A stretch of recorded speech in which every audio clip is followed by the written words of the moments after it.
You are looking live on a Friday afternoon. This has been a tough, long day already, and it's only halfway over. Oh my gosh, I still got 9 hours to go, and then go to bed for about 2 or 3, then head to Knoxville. Sleep fast. That's what. Remember Ron Zook when he was at Florida? He said you got to sleep fast. You got to get 8 and 4. Yeah, well, I'm not getting 8. I promise you that. It's been 2 here, 2 here, 2 here, 2 here, and that's spread out. That's sleeping like a baby. Cry up every, wake up every 2 hours and cry. Pretty much. It is all blue preview for Kentucky football and basketball. Football is first. Kentucky at Tennessee. It's going to be a blackout in Knoxville. Neyland Stadium. Is it really? Seems to. Oh yeah, they did it 2 years ago. And I don't know if Neyland Stadium can get more amped, but when they wear the black, they see in their mind Kentucky is some sort of a sacrificial lamb. It goes up even higher, the decibel level. It's a night game.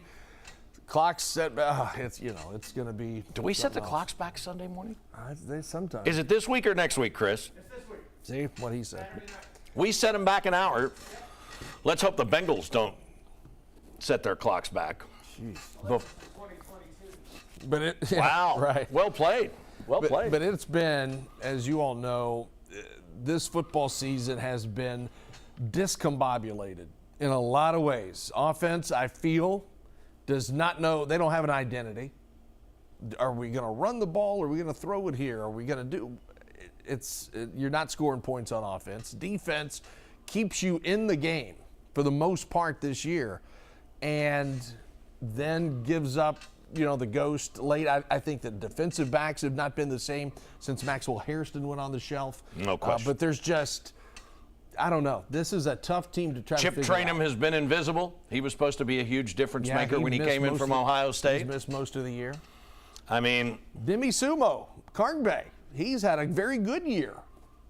Somewhat unexpected. I haven't seen what the report said, but I had been told early in the week last week that they were concerned that he had gotten concussed on that last play or so of the game, and sure enough, he was out. And so he'll be a big boost if they can get back. 12 guys on the medically unable to perform list. Really? Yeah. And then you've got all that, and you've got J.J. Weaver. Oh my gosh, you've got all that, and then you've got Mark Stoops and his brother Mike dealing with everything that they've been dealing with the passing of their mom and her service on Monday, and it's just, man, I don't know.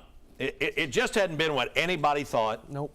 I don't think you can be the least bit objective and think that this thing is turning around anytime soon. It's just kind of at this point, just kind of like a gut check, right? At this point of the year, you are who you are, right? And you have on the schedule. You would think the Murray State game is the one game we know we can win that if you're UK. You got to go to Tennessee. You've only won one time in Tennessee in 40 years, and that was the COVID year when there was no one in the crowd to really kind of be that 12th man for Tennessee. You have to go back to 84, 17-12, when Jerry Claiborne gets carted off the turf and watches Johnny Majors and just waves from a distance. That's right. It doesn't look good. Then you got to go to Texas. They're pretty good, Man, I mean, and then Louisville is going to come in here in a month. And they'll score a bunch of points. I don't know who wins the game, but Louisville will score a bunch of points. And I don't know that you could play all week and right now have Kentucky score a bunch of points. Yeah. I don't know that they could score a bunch of points against Air right now. Now, if they go out and they score 50 this weekend in Knox Vegas and prove me wrong, then I just thought of I'm something. all great. Yes. This entire football season feels like the opening night against Southern Miss. You're waiting. Hey, we're about to start. All right, no, we're just kidding. We're going to great analogy. And then once we get going, then we're going to stop in the third quarter and we're just going to not finish it off. And along those lines, and nobody's chucking anything, but I mean, you're right. I think you are who you are at this point in time. Sure.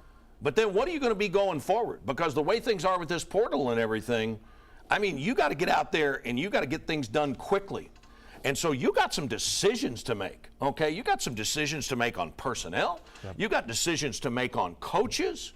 I mean, ultimately it comes down to the players. You and I have talked about that before, but there are coaches that are being well compensated. some have delivered and some just flat have not. No, absolutely. It's been I thought with a break somewhere along the way, Kentucky would be 8-4 this year. If they stub your toe, yeah, that happens, 7-5. But the way but you didn't pick, no one had Kentucky losing to Vandy. No one had Kentucky losing to South Carolina, especially the way they did. No one had Kentucky losing to Georgia by 1 point. Nobody had Kentucky beating Ole Miss on the road.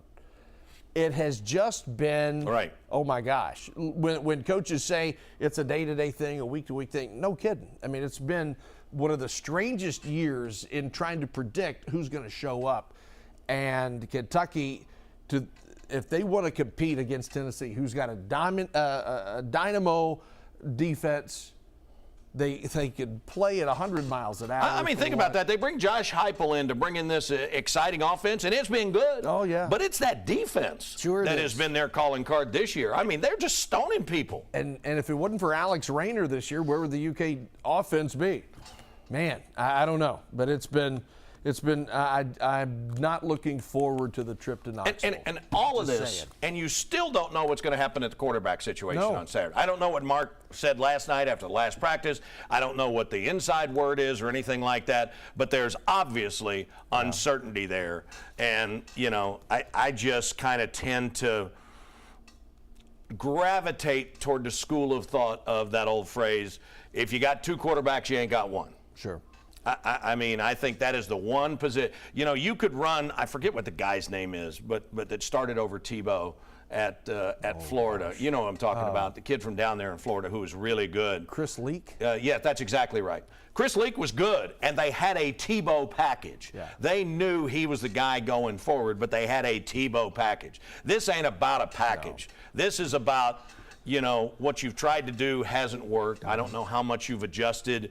That's a different story for a different day, but there you have it. It's going to be a night game tomorrow in Knoxville, and we will be there and try to see what the Cats can do against the black-clad Big Orange, because it's a blackout in Neyland Stadium, and when they commit to something like that, it's going to be a blackout. You're not going to see orange and white and other colors of the rainbow. It's going to be, you'll see blue in the pockets of blue and white that show up, and that's about it. What's the latest number on this game? Well, when the medical report came out yesterday, I think it went up even more. I'm not sure. I want to say, if I'm guessing at home, 17 points. If I'm just guessing. Right. Because Kentucky can't score all of a sudden, and the defense is giving up a lot of points in the back end of the ball game. Right. And then when you put in J.J. Weaver's what did you say? Play, 17. 17 and a half. Hey, all right. The Swami. So you're saying is I need to move about, or as they say, 2,000 miles to the west. 17 and a hook. Yeah, and the hook is what's going to get you. But the hook, just like the song says, the hook will always bring you back. Yes, it will. Let's talk basketball for a minute because UK men's and women's play on Monday. Start the season at 5 o'clock for the ladies against USC Upstate. The men at 7 o'clock against Wright State. We are almost here to this point that everything is so brand new, and then the fans are really going to start to critique because the competition picks up, D1 the rest of the way out, and I am just so excited about going to Rupp Arena, and I have not been that excited. You have not. In 5 years. Truth be told, you have not. I have not. I'm pumped now. You would go to the Don Dome before you went to Kentucky. Absolutely. Love the Don Dome. What's not to love? Right? The 509 Dome. Wow. But basketball, a lot of excitement. They're shooting threes. They're going to get better at the other aspects of the game, but I think just having three-pointers in the arsenal. Yeah, it's one more week. I mean, the thing to remember is the competition, just what you were talking about with football. And again, I mean, it was preseason 8th in the conference, right? Yes. I mean, these guys are, and I'm not comparing and contrasting or anything like that, but these guys are well coached. They have bought into what their coach wants to do. He is much more specific about what he wants to do than other people who have held this job recently. And so because of that, I think fans are going to be attracted to this team. But if you haven't been down there yet, if you haven't watched a game or anything like that, as I said a couple of weeks ago, talent level is dramatically different. Sure. Dramatically different. I mean, Chris Bailey might be able to dunk on Kirk Krissa, right? I mean, well, Chris is from a size standpoint, right? I mean, yeah. But here's the thing. I think they're going to get these fans on their back, and I think they've got 1 week, and then because you get 2 games. What do you get? You get Wright State and Bucknell this week before you run headlong into Duke. Yeah, and it's just, but there appears to be, and I said this several times, instead of, and this is not a knock on the previous administrations, but you would have 5 pieces, and you would have to force them to get together and figure it out. In this case, in a small 6-week window, Mark Pope was able to say, I want this guy here because he fits. I want that guy. I'm not going, it was a calculated grab, where in the past I always thought, well, we'll get him and him and him, and then we'll figure it out. Because how many times do you say, well, we haven't had time to work on that yet. We're built for March. Come on now. You've got to make things happen instead of just flippantly we'll get to it. And this is the great question. This is the great question that I think happens in college basketball right now. I mean, do you assemble what is basically an all-star team? Yeah. And everybody has, not that they're not team-oriented, but people have different ideas about where they're going to go and what they're going to do and how they got to do it to get to that next level. And so do you ever really bring a cohesive team together? Yeah. On the other side, you've got those guys who are not that talented. I mean, except Jackson, I don't know that there's a pro on this Kentucky team this year. And I don't think there are a lot of people that would disagree with that. But if they can play, like the Uber driver up at Oakland, okay, and they play a game like that, that will go down in Kentucky history. What happened? They got knocked out by an Uber driver. This is not the Oakland Raiders. This is Oakland from up north that knocked out Kentucky with an Uber driver. They didn't have Billy Bean playing Moneyball. It was an Uber driver. I've had people get kicked out of an Uber by an Uber driver, but I've never had a passenger of an Uber driver kick anybody out. But this Uber driver ended it all. You know, I'm a baseball guy, and I love Moneyball because it takes you on a different path. Yes, it does. But my favorite line in the whole movie is when all the scouts are around the table, and they're like, he's got no confidence. He's got an ugly girlfriend. I thought, oh my gosh, that's the funniest line for me in the whole movie, when the older gentleman, it shows he's got no confidence. His girlfriend's not good looking. Wow. Oh my gosh.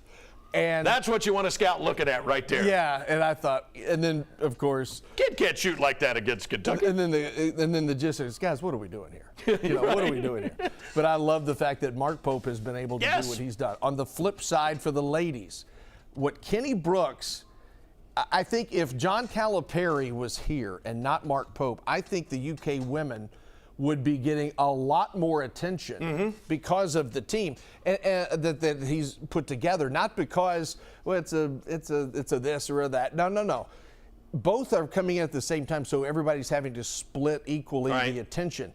But what Kenny Brooks has been able to accomplish so far, yeah, they haven't played a game, but you look and the eye test says, wow, they can go tall, they can go taller, they can go small, they can go fast. We've got and 2 of their top recruits are out for the year with injuries. I know. I mean, it's amazing everything that's going on with UK basketball. And I really believe 5 years from now, someone ought to write a book. It has put Kenny Brooks on a trajectory for success, much like Kenny Powers.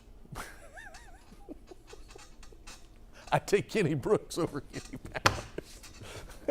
He's also a big baseball guy. Speaking of baseball, Walker Buehler.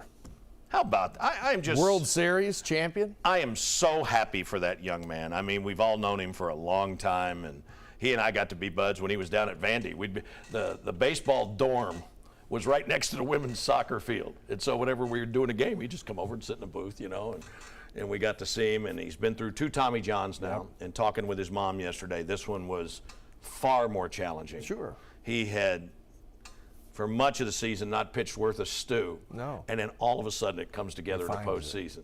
You know, he gave up those 5 runs in the NLCS from that whacked out inning, you know, which he shouldn't have. And then after that, he finishes with 13 scoreless innings. And he finishes off as a reliever. The only time he was a reliever, his mom told a great story. Their seats were in left field. And so all of a sudden her phone starts blowing up. You know, people calling and texting. It's like, what's going on? And they're like, is he a reliever now? And they couldn't see in the stadium that he was in the bullpen. Oh, my. And she said at that point in time, she was just white knuckling it till the end of the game. But for people that want to see him, he'll be back in town a week from Monday. He's got his charity golf tournament out at Lexington Country Club where they raise a bunch of money, and you can still get involved in that tournament if you want. And I'm just so happy for it. And now he's a free agent. Yeah. Now he's a free agent. Most people think he's probably going to get a 1-year deal for about $10 million or so. Yeah. And then if he shows he can do it next year, then he gets the really big deal. Yeah, it's the 9th Kentuckian. Yes, give me this Kentucky. number. I love the this. 9th Kentuckian to win more than 1 World Series championship as a player. You've got Doug Flynn. Yep. You've got John Shelby. T-Bone. You've got Don Gullett, who also has a win and 2 saves in World Series play. So Buehler joins Don Gullett as the only Kentuckians to have a win and a save. And doesn't Gullett still hold the KHSA record for most points scored in a high school football game? I believe it was 72. Something like that. McKell against South Shore. That's exactly right. 1968. You can't sleep on McKell now. But and you've got Carl Mays, born in Casey County. I mean, you've got 9 guys. Earl Combs, straight out of Pebworth, Owsley County. And Will Smith, the catcher. The battery for the Dodgers to finish off the World Series. Yep.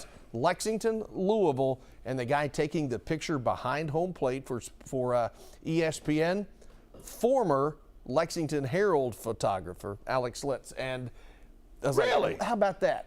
Kentucky represented at the World Series like that. And 2 former legends. And then Teoscar.